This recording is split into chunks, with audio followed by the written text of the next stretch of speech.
can't see me, you Stevie. Wondering how I reach more evolutions than Eevee and make it look easy.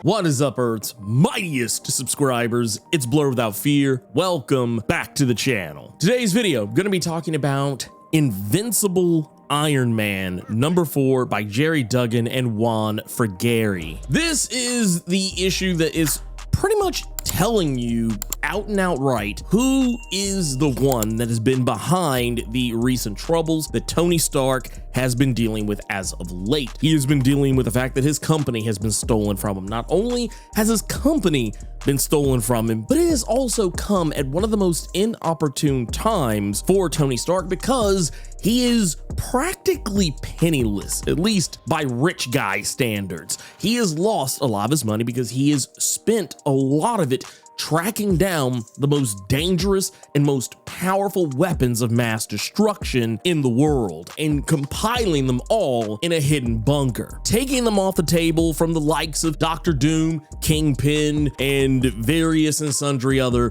Marvel Comics villains who would likely try to make use of them. Not only that, but as a result of his company being taken over and all the subterfuge and whatnot going on surrounding that, he also lost his brownstone apartment, which he was using as his base of operations. He was living pretty much in the civilian sector, and it was destroyed. It was blown up, and one of his neighbors was killed as a result, as well as one of his best friends, a guy by the name of Zhang Wei, who was also assassinated by the new CEO of Stark Unlimited. And who would that person be? Since this is a book written by Jerry Duggan, and Jerry Duggan is also writing the X-Men series, and if you've been keeping up with that, as well as the most recent edition of the Hellfire Gala one-shot from 2022, you would probably have figured out by now that the new villain is not necessarily a new villain. They're new to Tony Stark, but they're not new, at least not anymore, to the X-Men. The X-Men's recent villain that was introduced in X-Men #1 from 2021, a character by the name of Fei Long, is Tony Stark's new worst nightmare. Now, if you're watching this video, you're not more familiar with any of my X-Men coverage, I would forgive you if you stumbled into this and you somehow didn't know about these things. I will just go ahead and say right now, I could probably point you in the direction of my X-Men playlist. You can go check that out up here, and you would learn a little bit more about Fei Long through that. And while I would definitely appreciate you checking out that playlist and watching it in its entirety because, it really helps the channel out, I will definitely tell you, just for the sake of brevity, that Fei Long is otherwise a normal human who at one point in time was trying to give humanity the greatest achievement that could have ever been achieved. Now, yes, I know I said normal human, and while we're looking at him, he is entirely pink, but no, Fei Long was originally a Chinese man, but he has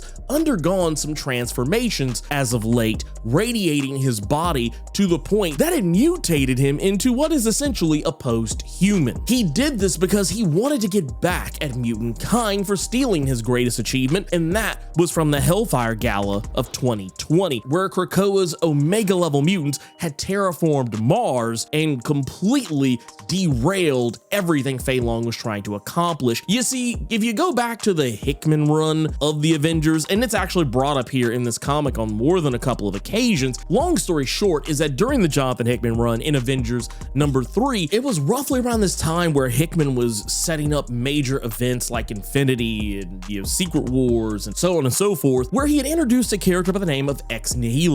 Well, he is what is often referred to as one of the Gardeners, a race of beings created to caretake and watch over and help develop and evolve planets and species across the universe. And this particular race was created by the Builders, who are considered to be one of the oldest races in the entirety of the known Marvel Comics universe. If you want to know more about that, I highly recommend you check out Jonathan Hickman's Avengers run, and more specifically, the event Infinity. But long story short, Ex Nihilo had taken a particular interest in Mars and was trying to basically turn Mars into another version of Earth, and this led to a confrontation with the Avengers because he basically dropped a bomb on the Earth. It was referred to as an origin bomb, but it was actually more like an evolution bomb, and the Avengers just wouldn't stand for it, so it led to a confrontation. They ended up having a big duke-a-roo, but in the end, when the Avengers had an opportunity to basically basically take Mars and turn it into something greater, the Avengers just kind of said, I'm good. This was that scenario that I feel was that launching point for Fei Long to feel like he could have stepped in and done the same. But just as he was getting ready to finally, after years and years of research, to actually launch an expedition to Mars to terraform the entire planet, suddenly the Hellfire Gala of 2021 comes along, and apparently the mutants had beaten him to it. So Fei Long has been salty ever since because his life's work has been sent down the crapper. So to counterbalance that, he threw in his lot with Orcus, working alongside the likes of Director Devo, Dr. Alia Gregor, Nimrod, Dr. Stasis, and various and sundry other characters, and decided that he wanted to take down mutant kind once and for all. Now, at the previous Hellfire Gala, Tony and Fei Long had an encounter, and while the conversation was, definitely one that you could tell there were some veiled threats thrown around, Fei Long seemed incredibly interested in working with Tony. But since Tony didn't really seem very interested in working with him, and despite all of the veiled jabs and threats that they were throwing back and forth at one another, that still didn't change Fei Long's opinion about what Tony Stark had to offer, hence why he's taking his company from him. He believes he can take Stark Unlimited and turn it into something better, that he could, quotey fingers, make it great again, that he could rise Stark Unlimited from the ashes like the Phoenix and pair it with his own organization, also named Fei Long. Combined with Orcus's might, they would be able to elevate humanity beyond anything that mutant kind could ever hope to be. That is more or less what Fei Long is up to here, and we see when we get to the beginning of this issue, Tony has 100% lost his company to Fei Long, and Fei Long doesn't seem very interested in sharing it. He does offer on a couple of different occasions to give Tony an opportunity to either take it back from him or for them to even work together, but that's not going to happen. Tony knows who and what Fei Long is. While he doesn't necessarily know everything there is to know about Fei Long, he knows that he expresses a lot of anti-mutant sentiment, that he is working with a group that is directly opposed to Krakoa, its mutants, the X-Men, and everything. So Tony kind of has a rough idea that Fei Long ain't the guy he should be trying to work with, especially when you consider that Fei Long is also directly responsible for the death of Tony's neighbor, as well as his best friend Zhang Wei. So yeah, working together is off the table here. Now, to make matters worse, Tony's about to lose his Iron Man armor, as we see towards the end of this issue, while Fei Long has recognized that Tony is more than capable of beating the brakes off of him with his current Iron Man armor. Nothing that Fei Long has done, all of the irradiating he had done to himself in his preparation to go to Phobos, one of the moons of Mars, terraform that and turn himself into a post-human superpowered individual, none of that was enough to help him take down Tony Stark, at least not from an Iron Man suit perspective. So since he owns Stark Unlimited and the Iron Man armor is in fact a property of Stark Unlimited, he is deciding to throw cease and desist forms at Tony Stark to make it to where he can no longer use the suit, maybe even possibly the name of Iron Man, to wage his one-man war against Fei Long and his newly acquired Stark Unlimited. She-Hulk says she's a good lawyer, but she's not that damn good. She's not going to be able to do this by herself. She's going to need some help, which means she'll probably end up calling in Daredevil to help out with this, but there's definitely going to be some extra lawyering going on in the background of this story. Tony is matching up against a guy who is literally just a younger version of himself. Fei Long is a guy who's ultimately cut from roughly the same cloth as Tony Stark. They've had different trajectories in regards to how they came up, but they do technically hail from some of the same places. Case in point, they're both graduates of MIT, whereas Tony Stark entered a graduate program at MIT at age 15. Fei Long is also a graduate of MIT, summa cum laude, no different than Tony Stark. The only difference being that as Tony, as I said earlier, he entered the graduate program at MIT at age 15, Fei Long graduated by age 13. Fei Long even made his first 100 million by the time he was age 15, so in a lot of ways, he actually kind of did more with his life at an earlier age than Tony Stark. Now, whereas Tony Stark's parents were killed in a car accident, Fei Long's parents, they're no longer in his life either, but largely because they stole his money, his entire fortune, and pretty much destroyed his company and disappeared into the ether. Hence, why he has the daddy issues come up here in this issue when Tony Stark brings up Fei Long's father. Not even knowing anything about him, but just pointing it out. Honestly, if you took away the anti-mutant sentiment and some of the other issues going on between Tony and Fei Long, they would probably be eerily the same character, just going about things from different angles. However, Tony is going to need backup to take down this mirror match of sorts, and the solicits had pretty much told us months ago that the person he was going to reach out to is Emma Frost. But the question was always, why Emma Frost? This once again goes back to last year's Hellfire Gala #1, where Emma and Tony were having a conversation alongside Fei Long, and Emma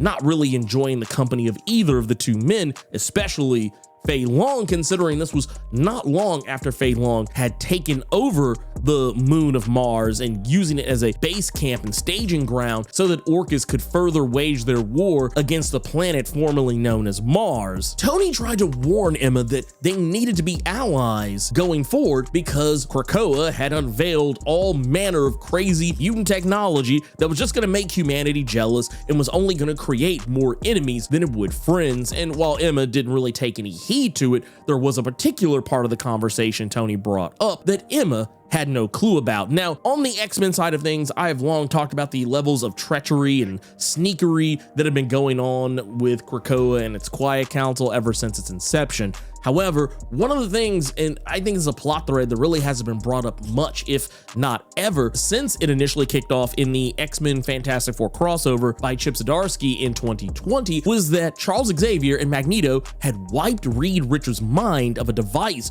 that he created that could mask the X gene, something he was using on his son, Franklin Richards, to tamp down his mutant powers. A device that could very easily be used to effectively render someone no longer a mutant. It didn't just mask the X gene, it effectively turned it off. And while that wasn't exactly Reed's intentions, it is exactly what happened. And Xavier used his telepathic powers to completely wipe away any and all knowledge of this device or how it was created from Reed's mind, but not wiping away that Xavier did it. Now, this issue had largely been unaddressed since 2020, largely because Franklin Richards had been revealed that he wasn't in fact a mutant. He had no X gene. It was just a quirk of his reality warping abilities that made it to where he was a mutant. It wasn't actually what he truly was. It was a really weird retcon that,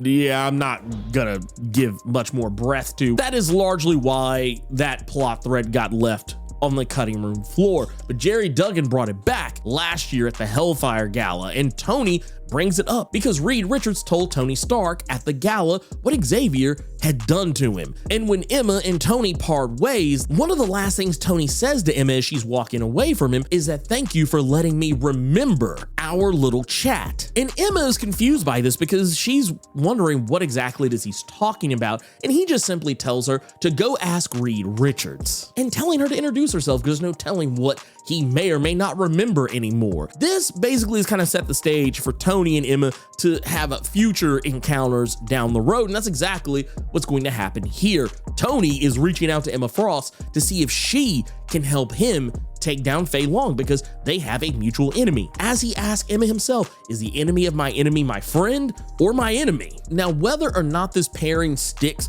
for any stretch of time is a whole other story altogether, but I know there have been a lot of rumors that they may actually be pairing Emma and Tony long term. It kind of seems to be par for the course with Tony whenever he's got a new comic. When Dan Slott was writing Iron Man, he was paired up with Wasp. When Christopher Cantwell was writing Iron Man just recently, he was paired up with Hellcat. And now it seems like he is moving on to the mutant sector, and I don't know if there'll actually be a pairing between the two characters, but that's what a lot of people seem to believe is going to happen. I'm willing to just let Jerry Duggan cook and see what's going to happen down the road. But the idea of Tony working with Emma, I don't think it's a bad idea, because as Emma even pointed out at the Hellfire Gala to Tony, that whenever the X-Men have problems, the Avengers just seem to not pay any real actual attention to them. She even says herself that we can barely get a hand wave from you whenever we're dealing with some kind of a major problem or a threat to, their existence.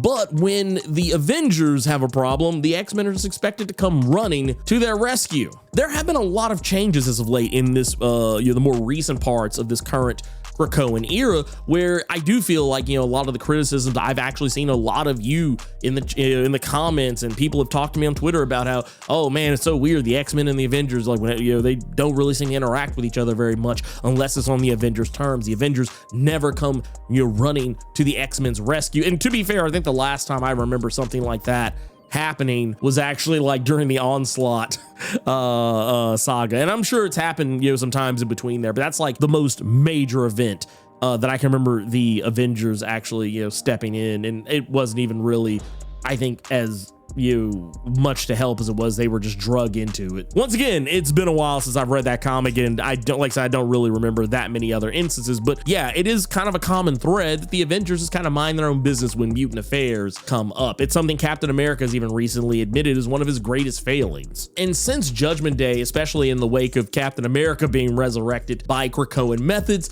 I feel like, yeah, it's getting to that point where, you know, the Avengers and the X-Men are finally starting to realize maybe they should be helping each other more. And whether or not that continues is a whole other story altogether. We'll just kind of have to wait and see how this part of it plays out, but I'm excited to see where it all goes. I like the idea of Tony Stark having to work with someone that he normally doesn't get along with, and someone who really doesn't particularly care for him. But anyways, that's everything I want to talk about with the Invincible Iron Man #4. If you enjoyed this video, do the YouTube thing, like, share, comment, subscribe, and make sure you tap that notification bell so you don't miss out on any videos that I put out. Until next time, let me know what you thought about Invincible Iron Man #4. Keep it plus ultra and sound off in the comments.